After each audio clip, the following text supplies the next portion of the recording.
ଜଗନ୍ନାଥ। ଆଜି ଆମର ଉପସ୍ଥିତ ଅଛେ ଆନ୍ଧ୍ର ଷ୍ଟେଟ୍ର ବିଶାଖାପାଟନମ୍ ଡିଷ୍ଟ୍ରିକ୍ଟରେ। ଆଜି ହେଉଛି ଆନ୍ଧ୍ର ୟୁନିଭର୍ସିଟିର ତୃତୀୟ ଦିନର ଏକ୍ଜାମ୍, ଫାର୍ଷ୍ଟ ସେମିଷ୍ଟର ଏକ୍ଜାମ୍ ଚାଲିଛି ବର୍ତ୍ତମାନ। ଆଉ ତା ସହିତ ଆଜି ହେଉଛି ଗୋଟେ ଖୁସିର ଦିବସ। ଆମର OTET Odisha teacher eligibility test, ଯେଉଁଟାକି ପେପର୍ 1 ପେପର୍ 2 ଏକ୍ଜାମ୍ ହୋଇଥିଲା। ବହୁତ ସାରା ପିଲା ଆମ ଇନଷ୍ଟିଟ୍ୟୁସନର କ୍ୱାଲିଫାଏ କରିଛନ୍ତି। ସେମାନଙ୍କୁ ଅଶେଷ ଶୁଭେଚ୍ଛା ଜ୍ଞାପନ କରାହେଉଛି ଇନଷ୍ଟିଟ୍ୟୁସନ ତରଫରୁ।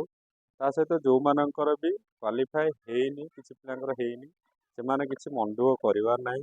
ସେମାନେ ଭଲସେ ପ୍ରିପେୟାର ହୁଅନ୍ତୁ।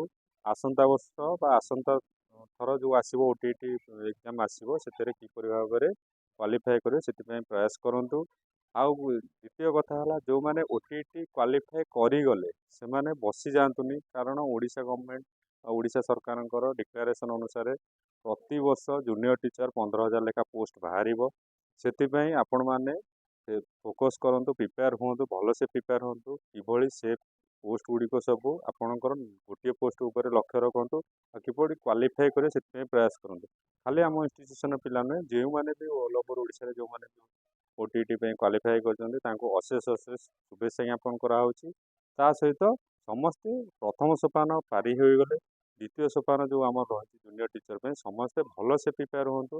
ସମସ୍ତେ ଚେଷ୍ଟା କରନ୍ତୁ ଯେମିତି ଆପଣ ନିଶ୍ଚିନ୍ତ ଜୁନିୟର ଟିଚରରେ କ୍ୱାଲିଫାଏ ହେବେ ଏବଂ ଗୋଟିଏ ଟିଚର ପୋଷ୍ଟ ନିଶ୍ଚିତ ହାସଲ କରିବେ। ଯାହାଫଳରେ ଆପଣ ସମାଜକୁ ଯେଉଁ ଆମର ଆପଣଙ୍କର ସୁଚିନ୍ତାଧାରାକୁ ଆପଣଙ୍କର ପ୍ରକାଶ କରିବେ। ତା ସହିତ ଆପଣଙ୍କର ପଢ଼ାପଢ଼ି ପିଲାଙ୍କୁ କିଭଳି ଭାବରେ କରିବେ ସେ ଉପରେ ମଧ୍ୟ ଫୋକସ୍ କରିବେ।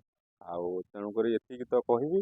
ଆଉ ଯେଉଁ ପ୍ରଥମ ସୋପାନ ଷ୍ଟେପ୍କୁ ଯେଉଁ ଆପଣ କ୍ରସ୍ କରିଛନ୍ତି, ଦ୍ୱିତୀୟ ସୋପାନ ରହିଲା ଆପଣଙ୍କର ଏଣ୍ଟ୍ରାନ୍ସ ଏକ୍ଜାମ୍। ଏଣ୍ଟ୍ରାନ୍ସ ଏକ୍ଜାମ୍ ବି 2 ଷ୍ଟେପ୍ରେ ହେଇପାରେ, ପ୍ରିଲିମ୍ ମେନ୍ ହେଇପାରେ। ପିଲା ଯଦି ଅଧିକ ରୁହନ୍ତି, ନାହିଁ ତ ପ୍ରିଲିମ୍ ଏକ୍ଜାମ୍ରେ ହେଇକି କ୍ୱାଲିଫାଏ ହେଇକି ଡକୁମେଣ୍ଟସ୍ ଭେରିଫିକେସନ୍ ହୋଇପାରେ। ତ ଚଳିତ ଗଲା ବର୍ଷ ବି ଏଇଭଳି ଭାବରେ ହୋଇଥିଲା, ଯେମିତି ପୂର୍ବ ବର୍ଷ ହେଇଥିଲା ଏ ବର୍ଷ ମଧ୍ୟ ସେମିତି ହେବ।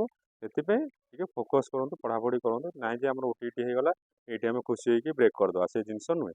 ଆଗକୁ ଯିବେ କିଭଳି ଭାବରେ ସେଥିପାଇଁ ପ୍ରୟାସ କରନ୍ତୁ। ଏତିକିରେ ରହିଲି। ଜୟ ଜଗନ୍ନାଥ, ଧନ୍ୟବାଦ।